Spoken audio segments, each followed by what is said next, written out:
ఎప్పుడు కూడా మనందరికీ కూడా 16 సంవత్సరాల బాలుడుగానే మనకు కనిపిస్తూ ఉంటారు కదా! ఎప్పుడు కూడా.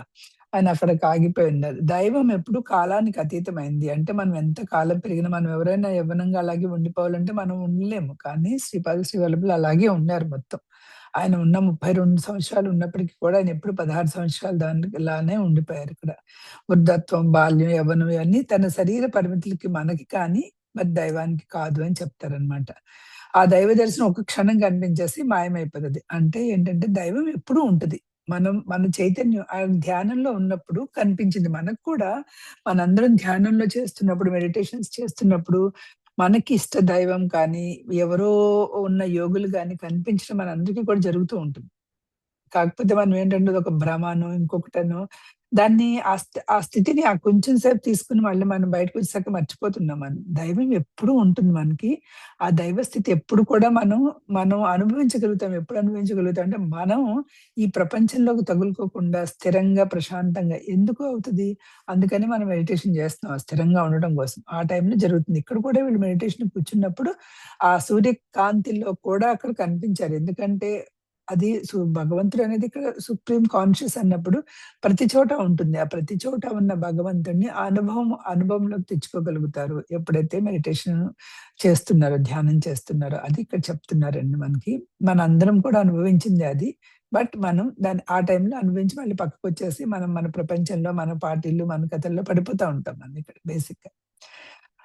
శనగలు లోహపు ముక్కలుగా మారిపోతాయని చెప్తారిక్కడ. ఇక్కడేంటంటే ఆళ్ళు శనగలు దే దే దేవుడికని పెడితే అవి లోహపు ముక్కలుగా అయిపోతాయి అని చెప్తే, ఇదేంటి నాకు కొంచెం బాధగా అనిపిస్తోంది. ఏంటిది అని చెప్తారనమాట. శంకర భట్జీ కొంచెం బాధపడతా ఉంటాడు. ఎందుకిలా అయిపోతుంది అని చెప్పి. అప్పుడు తిరుమల దాసు ఇది కూడా దైవ కృపే. ఇది రక్షణ చర్యే అని చెప్తారు. ఎందుకంటే అది కోపం కాదు. ఎప్పుడైనా దేవుడు ఒక ఒక నెగెటివ్ ఏం చేస్తే అది శిక్ష కాదు. అదొక శిక్షణ అని చెప్పారనమాట. ఎందుకంటే మన కర్మ క్షయం అయిపోవడానికి గురువు చేసే కృపలో మనకి ఎన్నో రకాలుగా చేస్తారు. ఇక్కడ ఏంటంటే భక్తునికి ప్రతి సంఘటన కూడా అసాధారణ ఏం సంఘటన జరిగినా శాపమో, అశుభమో అనుకోవద్దు. దాని ఎనకాల ఒక దైవ సంకల్పం ఉంటది. ఉన్నప్పుడు మనం అర్థం చేసుకోలేమన్న గురువు ఎలా చేస్తున్నాడో మన కర్మని ఎలా మార్చి, బాధని ఎలా తగ్గించి ప్రమాదాన్ని మధ్యలోనే నిలిపేస్తున్నాడు అన్నది మనకు తెలీదు. ఇక్కడేం చెప్తారంటే ఈ లోహంలో కూడా అంటే దేనిలో అయినా గాని ఒక చైతన్య స్థితి ఉంది. ఆ కాన్షియస్‌నెస్ అయితే దేనిలో అయినా ఉంది గదా!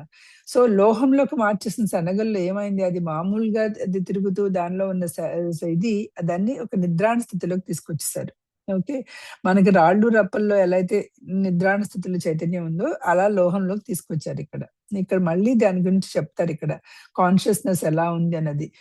మన బయట లోహాల్లోనూ, ఖనిజాల్లోనూ, వీటిల్లోనూ రాళ్ళు, రప్పల్లో, కొండల్లో కూడా కాన్షియస్‌నెస్ ఉంది. కానీ అది నిద్రాణ స్థితిలో ఉంది. చెట్ల దగ్గరికొచ్చేసరికి అర్ధ నిద్రలో ఉంటది. అర్ధనిద్ర అంటే కొంచెం అంటే సగం తెలుస్తది కాన్షియస్‌నెస్, సగం తెలీదు. ఈయన చక్కగా ఒక ఉపమానంతో పోల్చాడు.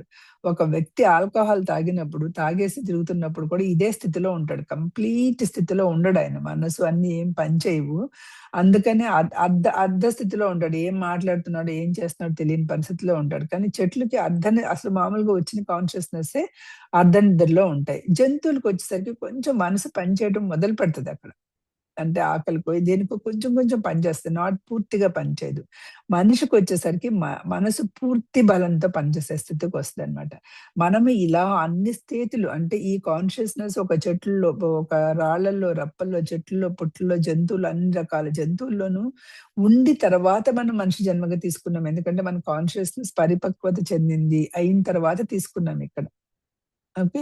ఒక యోగికి వచ్చేసరికి ఈ మనసు దాటి ఉంటాడతను. కాన్షియస్‌నెస్ ఈ మనసుని దాటి ఉంటాడు. మన మనసుని దాటి ఉండడం అన్నది అది చెప్తున్నారిక్కడ. కాన్షియస్‌నెస్ మనసు దాటిపోయి ఉంటది. మనసుని అంత పట్టించుకోకుండా ఉండగలిగే స్టేజ్‌కి యోగి స్థాయికెళ్తే ఎళ్తాడు. ఇక సిద్ధుడు అంటే ఏంటి? దైవానికి నాకు ఒకటే స్థితి. నాకు వేరే వేరే స్థితులు లేవు. నాలో ఉన్న కాన్షియస్‌నెస్, దైవంలో ఉన్న కాన్షియస్‌నెస్ ఒక్కటే అన్న స్థితికి పొందే అతను సిద్ధుడు. ఇది. సో, ఇక్కడ సృష్టిలో ఎక్కడైనా గాని కాన్షియస్‌నెస్ దాగి ఉంది. జీవం అనేది అకస్మాత్తుగా మనకేం సడెన్‌గా వచ్చేసేయలేదు మనం మనిషిగా. ఆ దైవ చైతన్యం అలా క్రమంగా పెరుగుతూ, పెరుగుతూ వచ్చింది. సో, పెరుగుతూ, పెరుగుతూ మన దైవ చైతన్యంలోకి కూడా వెళ్ళాలి. మనిషి జన్మ అందుకే ఇది గొప్ప జన్మ అని చెప్పేది. ఎందుకంటే మనస్సుంది. ఆ మనస్సు కర్మబంధానికి అంటుకోకుండా ప్రతిసారి మనం వెళ్లి ఈ అటాచ్‌మెంట్స్‌తో దీన్ని కర్మబంధానికి అంటుకుపోద్ది. సో, మనసు పరిశుద్ధం అయితే గనక మనిషి కర్మబంధానికి అంటుకోకుండా ఈ గురు కాంతిలో విలీనం చేసేసేయడానికి మనం అంటే గురు కాంతిలో అంటే ఏంటి? ఆ సుప్రీం కాన్షియస్‌లో విలీనం చేయడానికి మన మనసును ఉపయోగించుకుంటే, ఈ జన్మను ఉపయోగించుకుంటే దానిలోకి వెళ్ళొచ్చు. లేదు అంటే గనక మళ్ళీ మన కర్మబంధనంలో చిక్కుకొని ఇలా తిరుగుతా, తిరుగుతా ఉంటాము. అది చెప్తున్నారిక్కడ. ఓకే. కుండలిని గురించి కూడా మనిషి పరిపూర్ణ మనిషి స్థాయికి ఎప్పుడెళ్తారు అంటే, మూలాధార స్థితి అంటే భౌతిక స్థితి. ఎప్పుడు మనం తిన్నామా నేను అని కొట్టుకునే స్థితి భౌతిక స్థితి. సహస్రారం ఏంటి? దైవిక స్థితి. ఆ సుప్రీం కాన్షియస్‌నెస్‌ని చేరుకునే స్థితి. సర్వికల్ప సమాధి అంటే ఏంటంటే దైవాన్ని అనుభవించటం. ఇప్పుడు మనం ధ్యానం చేయటం, మెడిటేషన్ చేయడం దైవాన్ని అనుభవించగలుగుతున్నాం మధ్య మధ్యలో. అంటే ఏంటి? ఆ స్థితి ఒకటి దాన్ని మనం రుచి చూడగలుగుతున్నాం. నిర్వికల్ప సమాధి ఏంటంటే దైవంతో భేదం, దైవానికి నాకు భేదమేమీ లేదు అనే స్థితికి రావటం నిర్వికల్ప సమాధి. ఇది మనకి చెప్తున్నారక్కడ. మనిషి తన సాధారణమైన మనసుతో జీవిస్తే కర్మకి బద్ధుడైపోతాడు. ఈ కర్మ ఏ ఏ మనం అన్ని పనులు చేసుకుంటా ఉంటాం. ఈ కర్మ మనకు అంటుకుంటా ఉంటది. కానీ యోగం ద్వారా యోగం అంటే ఇక్కడ ధ్యానం వీటన్నిటి ద్వారా అతని చైతన్యాన్ని కాన్షియస్‌నెస్‌ని పెంచుకోగలిగితే గనక చైతన్యం అంటే ఇక్కడ కాన్షియస్‌నెస్. దాన్ని గనుక ఇంప్రూవ్ చేసుకుంటా ఉంటే గనక మహాసంకల్పానికి పెట్టుకోగలుగుతాడు. అప్పుడు వ్యక్తిగత కోరికలు కాకుండా ఈ సమాజానికి ఉపయోగపడే కోరికలు, దైవానికి ఇష్టమైన కోరికలు అవి కోరుతూ ఉంటారనమాట. అప్పుడు ఎప్పుడు కూడా సమాజం కోసం మనం అన్నిటి కోసం పనిచేస్తున్నప్పుడు మనకి కర్మబంధం అంటదిక్కడ. అది చెప్తున్నారు. ఇక్కడ కర్మబంధం ఏంటంటే ఎప్పుడు కూడా నేను అనే సందర్భంలో ఉండి చేసిన పనులకే కర్మబంధం అంటుతదండి. మనం నేను కాకోకుండా ఒక సమాజాని కోసమో, లోక కళ్యాణం కోసమో చేస్తున్నప్పుడు అంతా భగవంతుడు నా ద్వారా చేపిస్తున్నాడు అన్న దానిలో ఉన్నప్పుడు దైవానికి పాత్రుడయ్యేప్పుడు మనకి కర్మబంధం అంటదనమాట. అదే శ్రీకృష్ణుడు చెప్పింది కూడా. మొత్తం అంతా కర్మనంతా నా మీద పడి చేసేసి నువ్వు చేయాల్సిన పని చేసేయమని చెప్తున్నారు. అప్పుడు మనకేమి కర్మబంధాలు అంటవు అని ఇక్కడ చెప్తున్నారు. శ్రీపాదులు అతి మానస వేగము అని చెప్పి అక్కడ ఒక ఇదొచ్చింది గదా! శ్రీపాదులు కాంతి వేగానికంటే కూడా ఎక్కువగా అతని మనస్సు కాంతి వేగానికంటే కూడా ఎక్కువ ఫాస్ట్‌గా చేయగలదు. అంటే ఏంటంటే ఇక్కడ ఏం చెప్తున్నారంటే భక్తుడి ప్రార్థన ఏ ప్రార్థన చేసినా, ఎప్పుడు చేసినా ప్రార్థన ఎక్కడి నుంచి చేసినా ఆ ప్రార్థనలో గనుక స సరియైన ప్రార్థన అయితే అంటే ఇప్పుడెళ్లి నేను వాడిని చంపేయాలంటే అదేం సరైన ప్రార్థన కాదు కదా! ఇప్పుడు నేను కష్టపడుతున్నాను. నా కష్టానికి తగిన ఫలితం ఇవ్వు. అంటే సరైన ప్రార్థన. అది కదా! ఎప్పుడు ఎక్కడి నుంచి ఏ స్థితి అయినా నుంచి అయినా గాని భక్తులు ప్రార్థిస్తే అతను దైవ బలం ఎంతుంటదంటే దూరం, కాలం, భాష, శబ్దం, స్థలం ఇవేమీ అవసరం లేదు. ఆయనొచ్చేస్తాడు. మన ప్రార్థన ధర్మబద్ధంగా, ధర్మానికి అనుగుణంగా ఉండాలి. అహంకారానికి ఉండకూడదు. నేనే గొప్పవాడిగా ఉండాలి. ఇది అహంకారం. అధర్మ కోరికలుగా ఉండకూడదు. ఓకే. సత్య సంకల్పానికి, బాధ నివారణకి, అత్యోన్నతికి అలా ఉంటే గనక ధర్మరక్షణకి ఎప్పుడు దైవం స్పందిస్తది. ఎక్కడ ఎలా ఉన్నా గాని ఆయన స్పీడ్ చాలా వీటన్నిటికి దేనికి కాదు. ఎలా ఉన్నా గాని నీ కోరిక తీరిపోతుంది అని చెప్తున్నారు. అవతారం అంటే ఏంటి? అవతారం అంటే ఏంటి? ఆ దైవమే వచ్చి దిగి వచ్చిన ప్రక్రియని అవతారం అంటారు. ఆ సుప్రీం కాన్షియస్‌నెస్ ఇప్పుడు అందుకని రామావతారం, కృష్ణావతారం ఇట్లా మాట్లాడుతూ ఉంటాం. ఒక్కొక్కసారి అవతారం కింద వచ్చారంటే ఏంటంటే మనని అంటే ఈ ఉన్న జనాలందరిని కొంచెం శుద్ధి చేసి ఇంకొంచెం మంచి మార్గంలోకి ప్రవేశించడానికి మనిషి యోగం ద్వారా ఈ దైవత్వానికి ఎలా ఎదుగుతాడో ఎదగడానికి చూపించడానికి ఆ అనంత శక్తే మానవ రూపంలో కిందకొస్తదిక్కడ. అందుకని చాలా మంది యోగులు, మహానుభావులు, మహనీయులు వచ్చి మనకి చాలా చాలా చెప్తున్నారు. ఇప్పుడు అలాగే పత్రిసారి వచ్చి ఎంతమందికి ఊరికి తిరిగి మరీ ధ్యానం చేయండి అని చెప్తే ఏంటంటే ధ్యానం చేస్తే ఆ లోపల ఉన్నవి మనకు తెలుస్తాయి గదా! లోపల ఏంటి ఆ దైవానుగ్రహాన్ని మనం అనుభవం పొందగలుగుతున్నాం ధ్యానంలో. మీరు ప్రార్థించే రాముడు కావచ్చు, కృష్ణుడు కావచ్చు, బాబా కావచ్చు, లేకపోతే దత్తాత్రేయుడు కావచ్చు. అవతారం అంటే దేవుడు శరీరాన్ని ధరించడం ఒక్కడే గాదు. ధర్మ స్థాపన కోసం, సంస్థాపన కోసం ఒక్కొక్క అవతారానికి ఒక్కొక్కడుంది. ఇప్పుడు సాయిబాబా ఉన్నారనుకోండి, ఏం చేశారాయన ముస్లిమ్స్‌కిను, హిందువులకి వచ్చిన తగాదాలను తీర్చి ఆళ్ళిద్దరిని ఐకమత్యం చేయడానికి ఆ రూపాన్ని స్వీకరించారు. అట్లా అన్నమాట. సత్యాన్ని జీవ రూపంలో సత్యాన్ని స్థాపించడం కోసం వస్తారు. భక్తులకి సులభంగా చేరుకోవడం కోసం వచ్చారు. అధర్మాన్ని అణచటం, సందేహాలను తొలగించటం, ఆత్మజ్ఞానం మళ్ళీ మళ్ళీ మేల్కొల్పటం. ఇప్పుడు యాక్చువల్‌గా మనకి 4 అధ్యాయంలో శ్రీకృష్ణుడు కూడా చెప్తాడు. ఎప్పుడైతే ఆహ్, ద అధర్మం ఎక్కువైపోయి, ధర్మం తగ్గిపోయి, అధర్మం ఎక్కువైపోయిందో నేను మళ్ళీ మళ్ళీ పుడతాను అని చెప్తారు. అంటే దానికో సత్య స్థాపన కోసం ఈ అవతారాలు తీసుకుంటారు. అప్పుడు అడుగుతాడు ఈయన శంకర భట్టు, "నేను విగ్రహ స్థాపన, విగ్రహ ప్రతిష్టాపన చూసాను గానీ, ఈ సత్య స్థాపన ఏంటి స్వామి?" అని అడుగుతాడు. అంటే సత్య స్థాపన అంటే ఏంటి ఇక్కడ? మనకి యాక్చువల్‌గా ఏదైతే ఉందో జీవితంలో, సత్యస్థాపన అంటే ఒక నియమం ఉంది. దైవం ప్రకారం ఒక నియమం ఉంది. ఆ నియమమే మనం పాటిస్తాము. ఇప్పుడు సపోజ్ మన బాడీలోకి ఏ చెత్త వేసినా మనకి నువ్వు చిప్స్ తింటున్నావు కాబట్టి ఇది వేస్ట్ పదార్థం నేను అరిగించను అని బాడీ అనదు. ఓకే. నువ్వు ఏ పదార్థం తిన్నా అది పనికొచ్చేదా, పనికిరానిది ఏది తిన్నా బాడీ నియమం ఏంటి? దాన్ని పచనం చేయాలి. దాన్ని వ వ దాన్ని క క క దాన్ని చిన్న చిన్న ముక్కలుగా చేసేయటం, లాలాజలము డిఫరెంట్ డిఫరెంట్ కెమికల్స్ ప్రొడ్యూస్ చేయటం, దాన్నంతా అరిగించేసేసి ఏది పనికొస్తదో అది పనికొచ్చేది బ్లడ్‌లోకి పంపించడం, పనికిరానిది బయటకి పంపించేయడం. ఇది చేసేయాల్సిందే. బాడీకి నేను ఇదైతే చేస్తాను, ఇదైతే చేయను. మనమైతే ఈ కూర తింటాం, ఆ కూర తినము అని చెప్తాం. కానీ బాడీకి అది అసలు లేదది. సూర్యుడికి కూడా చూడండి. సూర్యుడికి కూడా సూర్యోదయం, సూర్యాస్తమయం జరగాల్సిందే. అది సూర్యుడు తిరుగుతూ ఉండాల్సిందే. దానికేం లేదు. అలాగే ఋతువులు మారుతూ ఉంటాయి. వస్తూనే ఉంటాయి. గ్రహాలు తమ గమనంలో తను తిరుగుతానే ఉంటాయి. ఇవేమి వాటికి ఇంటర్నల్‌గా ఏం కోరికలేమి లేవింక. అది అది అలా జరుగుతూ ఉండాలి. మనకే అన్ని కోరికలుంటాయి ఇక్కడ యాక్చువల్‌గా. ఇవన్నీ ప్రకృతి నియమాలు. అలాగే కూడా మనకు కూడా ధర్మం అనేది ఒక నియమం. ఒక భూమి మీద ఒక మనిషిగా పుట్టిన తర్వాత ఒక ధర్మాన్ని పాటించడం అనేది ఒక నియమం. దాన్ని మన మనస్సు ఇవ్వడం వల్ల ఏంటి? పాటించకపోతే ఏమవుతదిలే. లేదా ఈళ్ళు మన పిల్లల కోసం మనం ఏదో చేసేయాలి. ఇట్లా అనుకుంటున్నాం అనమాట. మనం మనిషి అంగీకరించినా, అంగీకరించకపోయినా నువ్వు ధర్మాన్ని పాటించాలి. పాటించకపోతే కర్మ ఫలం తన విధి తను చేసుకుంటూ పోద్ది. ఎలా అయితే సూర్యుడు తన పని తను చేసుకుంటాడో, ఋతువులు తన పని తను చేసుకొని ఎళ్ళిపోతున్నాయో, ఈ కర్మ కూడా తన పని తను చేసుకుంటూ ఎళ్ళిపోద్ది. నువ్వేదిస్తే అది వెనక్కొచ్చేస్తది. అట్లా కర్మకు ఫలం గూడా జరిగిపోతా ఉంటది. కర్మ ఫలాన్ని తగ్గించదు, పెంచదు, ఏం జేయదు. ఏదిస్తే అదొచ్చేస్తదనమాట. అది చెప్తున్నారు. యుగ ధర్మం గురించి చెప్తారిక్కడ. తర్వాత కృతయుగంలో మనిషి సంకల్పం పెట్టుకుంటే ఫలితం వచ్చేసేదంట. త్రేతాయుగంలో యజ్ఞాలు, కర్మకాండాలు చేస్తే వచ్చింది. ద్వాపర యుగంలో మంత్రాలు, అస్త్రశస్త్రాలు ఉపయోగిస్తే వచ్చినియి. కలియుగంలో ఒక మంత్రం జపం చేసినా గాని వచ్చేస్తాయి. ఎందుకు అంత త చే ఎంత తగ్గించుకుంటూ వచ్చారంటే, దైవం ఎప్పుడు కఠినంగా శిక్షించడానికి ఉండదు. మనిషిలో ఒక శక్తి బలం తగ్గిన కొద్దీ కాలానికి అనుగుణంగా మనుషుల బలం తగ్గిపోయింది. శ్రద్ధ తగ్గిపోయింది.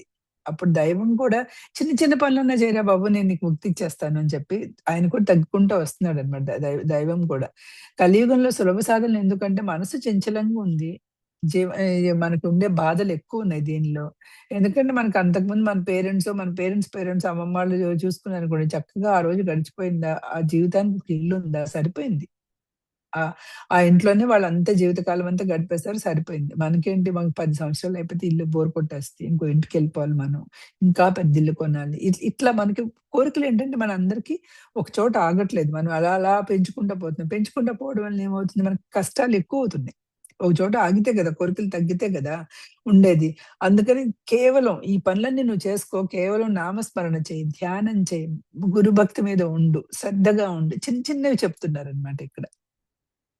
అలాగే అక్కడ 3 రోజులు నిరంతర ధ్యానం చేసేస్తే గనక నీకు మోక్షం వచ్చేస్తానన్నాడు.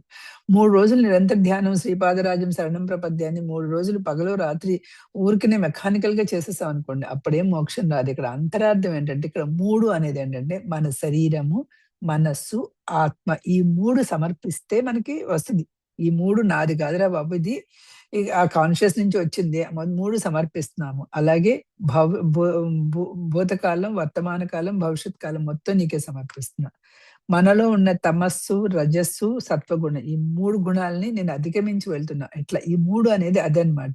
భక్తి ఊరికనే భావోద్వేగంతో అక్కడ నేను పెద్ద బాబా ఫోటో పెట్టేసి అన్నీ చేసేసి ఓ షోడశోపచారాలు చేసేసి నా మనసుని మాత్రం చంచలిస్తున్నాననుకోండి. ఎక్కడంటే నాకు నెక్స్ట్ ఏం కావాలి? ఇంకోటేం చేయాలి?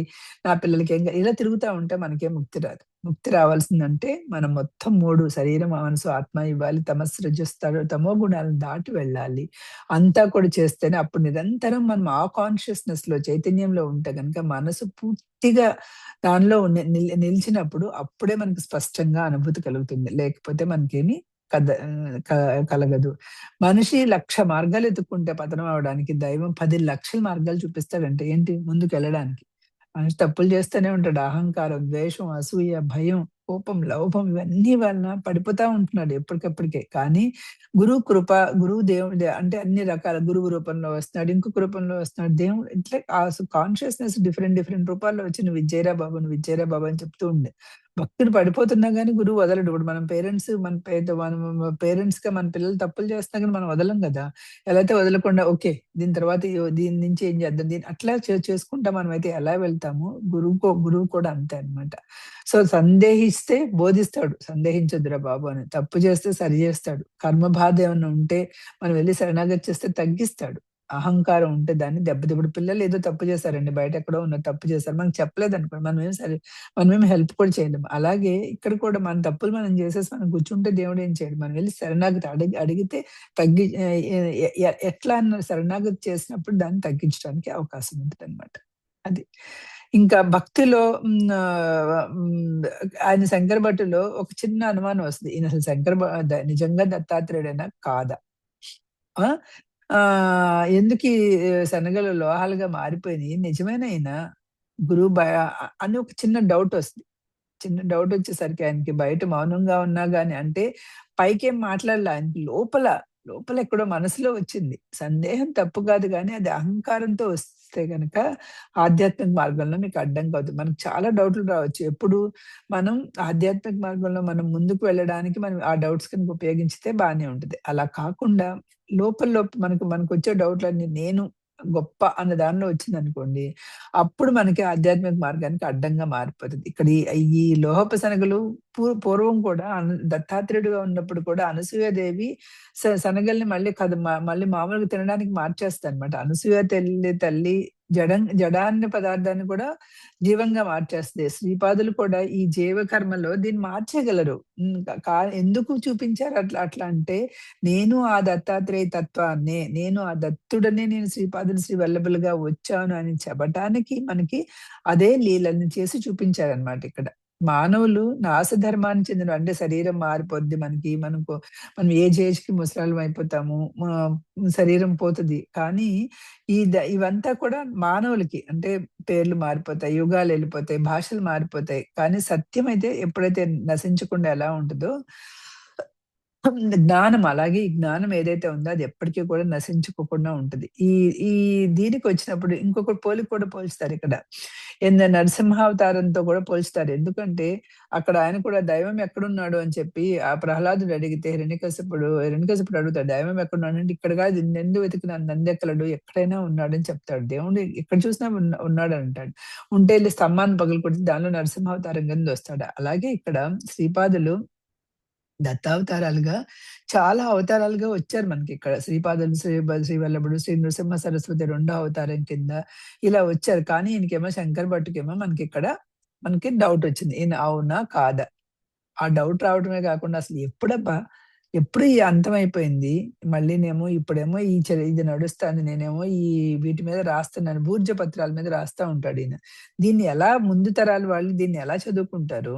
ఈ పూజ్య పత్రాలు ఉంటాయా ఇన్ని? ఈ దీనిలో అయితే ఉన్నాయి. ఈ క్రైస్తవ అంటే నెక్స్ట్ క్రైస్తవ శకం మొదలవుద్దని చెప్పారు. అసలు ప్రారంభం ఏంటి? అసలు ఈ కలియుగం ఎప్పుడు ప్రారంభమైంది? కలియుగం ప్రారంభం అవ్వాలంటే ఏంటి? ముందున్న త్రేతాయుగం అంతమైపోవాలి. ఇక త్రేతాయుగం అంతం అవ్వడం ఏంటంటే శ్రీకృష్ణుడు ఎప్పుడు అంతమయ్యాడు? ఈ క్వెషన్స్ అన్నీ ఒకదాని మీద ఒకటొస్తా ఉంటాయి. అంటే ఈయనకి ఒక డౌట్ తోటి దత్తాత్రేయుడిని అసలు నిజంగా దత్తాత్రేయుడైనా శ్రీపాద శ్రీవల్లభుడు అనే ఒక డౌట్ తోటి వచ్చిందిక్కడ. డౌట్ తోటి వచ్చేసరికి పరీక్షించాలనుకుంటాడనమాట. ఏంటి ఇవన్నీ అని అనుకుంటా. అనంగానే తిరుమల దాసు మగవాడయిపోతాడు. ఆయన నిజంగా చెప్పాలనుకున్న ఆయనేం చెప్పలేకపోతున్నాడు. తిరుమల దాస్ కంప్లీట్‌గా మూగవాడయిపోతాడు. ఒక పెద్ద శబ్దంతో శంకర్ భట్ చెవిటివాడయిపోతాడు. ఇదొక శిక్ష అంటే కాదు ఇక్కడ కూడా దేవుడు ఒక అంతర్గతంగా ఒక బోధ చేయదలుచుకున్నాడు. గురు కథ వినడానికి కూడా ఆయనకసలు చెప్పలేకపోతున్నాడిక్కడ. దైవ జ్ఞానము, దైవాన్ని అనుమానంతో గనుక చూస్తే గనుక వాక్కు కూడా మూగపోతది. చెవులు కూడా వినడానికి నీకు అడ్డంకయిపోతాయి. నువ్వు వినడానికి కూడా లేదు. ఇదేంట్రా బాబు! నాకిది పర్మనెంట్‌గా ఉంటదా ఏంటని చెప్పి కంగారు పడిపోతా ఉంటాడు శంకర్ భట్. దైవం సృష్టి ఎట్లా అంటే కర్మ నియమంతోనే నడిపిస్తది ఎప్పుడు కూడా. ఓకే. కానీ భక్తుడు భక్తుని కోసం ఆ కర్మ బీజాన్ని కూడా దేవుడు మార్చగలడు అని చెప్తున్నాడు. ఎలా మార్చగలుగుతాడు? భక్తుడు సందేహాన్ని తొలగించగలుగుతాడు. కర్మ బాధను కూడా తొలగించగలుగుతాడు. ఏం చేయాలి? మనం చేయాల్సిందేంటంటే కంప్లీట్ శరణాగతి. వినయంతో కంప్లీట్‌గా నువ్వే దిక్కు అన్న టైప్‌లో వినయంతో నమస్కరించాలి. వినాలి. శ్రద్ధతో ఉండాలి. ధర్మబద్ధంగా ప్రార్థించాలి. గురువుని పరీక్షించకుండా మనం దాన్ని పరిశీలించాలి మనం. అప్పుడే మనం కంప్లీట్‌గా చేయాలి. అప్పుడేమవుతదప్పుడు, అలా ఎప్పుడైతే దేవుడిని కంప్లీట్ శరణాగతి చేశాడో, శరణాగతి చేసినప్పుడు ఏమవుతదంటే, ఆ లోహపు శనగలన్నీ కూడా కదలటం మొదలుపెడతాయక్కడ. కదలడం మొదలుపెట్టి శ్రీపాదరాజం శరణం ప్రపద్యే అని చెప్పి ఆ లోహపు శనగలన్నీ ఇలా కదిలి కదిలి ఒక తెలుగులో రాస్తా ఆంధ్ర భాషలో అన్నారు కదా! తెలుగులో శ్రీపాదరాజం శరణం ప్రపద్యే అని అలా వస్తాయన్నమాట ఆ శనగలన్నీ కూడా. వచ్చేసి దాని కింద కూడా ఒక తెల్లగా ఒక దీర్ఘచతురస్రాకారంగా వస్తదిక్కడ. దీర్ఘచతురస్రాకారంగా వచ్చి దాని ముందు ఆ శనగలే అవన్నీ కూడా వాటికే కలిగిపోయినాయి. ఎప్పుడు కలిగిపోయినాయి? ఈయనకి ఎప్పుడైతే శంకర భట్‌కి కంప్లీట్‌గా దేవుడు అని నమ్మి మళ్ళీ శరణాగతి చేశాడో అప్పుడొచ్చిందనమాట. అండ్ శ్రీపాదరాజం శరణం ప్రపద్య అంటే అర్థం ఏంటి? శ్రీపాదులా నువ్వే నా రాజువి, నువ్వే నా రక్షకుడివి, నువ్వే నా ఆశ్రయానివి. నిన్ను శరణం పొందటమే నాకు మార్గం అని చెప్పి చెప్పటం అనమాట అక్కడ. ఈ తెల్ల కాగితం మీద మొత్తం పూర్తిగా వచ్చి అక్కడ దాని మీద మొత్తం చెప్తాడు. మనిషి యాక్చువల్‌గా ఇదేంటి తెల్ల కాగితం లాగా కూడా వస్తది. అదే మనకి గుర్తేంటంటే అప్పట్లో బుర్జ దాని మీద రాసారు. కానీ మన దగ్గరకొచ్చేసరికి శ్రీపాదులు ఎలా ఉంది ఇదిగోండి. దీర్ఘచతురస్రాకారంలో ఒక బుక్కులాగా వచ్చింది మనకి కదా! ఈ బుక్కులాగా వస్తుంది అన్న విషయాన్ని అక్కడ ఒక తెల్ల కాగితంతో మనకి ముందే చూపించారు. మనిషే మనకి వర్తమానం, భూ హ్మ్, భ భూతకాలం, వర్తమానం, భవిష్యత్తు అని మనం విభజిస్తాం కానీ దైవానికి ఇవన్నీ సేమ్ అన్నమాట. ఇక్కడేంటంటే కాలం అక్కడ డిఫరెంట్‌గా ఏమి ఉండదక్కడ వాళ్ళకి. పారలెల్‌గా నడుస్తా ఉంటది. సో, ఈ గోడ నా స స దీనికంతా కూడా దానికి సమాధానం చెప్తారు. మనం అక్కడది విన్నామో లేదో గానీ, ఈ తెల్ల కాగితం మీద వచ్చిన తర్వాత అక్కడ శ్రీకృష్ణుడు ఎప్పుడు పుట్టాడు, శ్రీకృష్ణుడు ఎప్పుడు చనిపోయాడు, ఆ తిథి, నక్షత్రం అవన్నీ కూడా చెప్తారనమాట. అంటే కలియుగం ఎప్పుడు ప్రారంభమైంది అని అనుకున్నాడు కదా! అందుకని అవన్నీ కూడా అక్కడ చూపిస్తాడు. అప్పుడు చెమటలు పట్టేసినాయి ఆయనకి శంకర భట్‌కి. నేను దైవాన్ని పరీక్షించదలుచుకున్నాను. నేను ఇంత ఇదయింది అనేసరికి ఆయనకి అహంకారం మొత్తం కరిగిపోయేసరికి అప్పుడు కరెక్ట్‌గా ఆయనకి బ్రాహ్మణుడు మొత్తం అంతా పోతదింక ఆయనకి. కంప్లీట్‌గా తన తప్పుని గ్రహించుకుని శంకర్ భట్టు దానికి శరణాగతి చేసేసరికి అప్పుడు దానికి నీట్‌గా ఏంటేంటి అనేది దాని మీద కనిపిస్తా ఉంటదనమాట. మనం ఇక్కడికి ఆపుదాము. ఇక్కడికొచ్చి ఇంతవరకు మనం చూసుకున్నాం మనం ఇక్కడ. సో, ఆ తర్వాత ఇంకేమవుతది? ఇంకా ఏం ఏ ఆ తర్వాత ఈయనకి మళ్ళీ చెవులో మళ్ళీ వినగలుగుతాడా? ఏ రకంగా మనకి ఎందుకంటే కంప్లీట్ శరణాగతి అయిపోయాడు. ఆన్సర్ ఇచ్చేసాడు శ్రీపాదరాజు. శనగలు కదిలి వాటికి అవే కదిలి మనకు చూపించినియి కదా! సో, నెక్స్ట్ ఏంటో మళ్ళీ రేపు పార్ట్‌లో చూద్దామండి.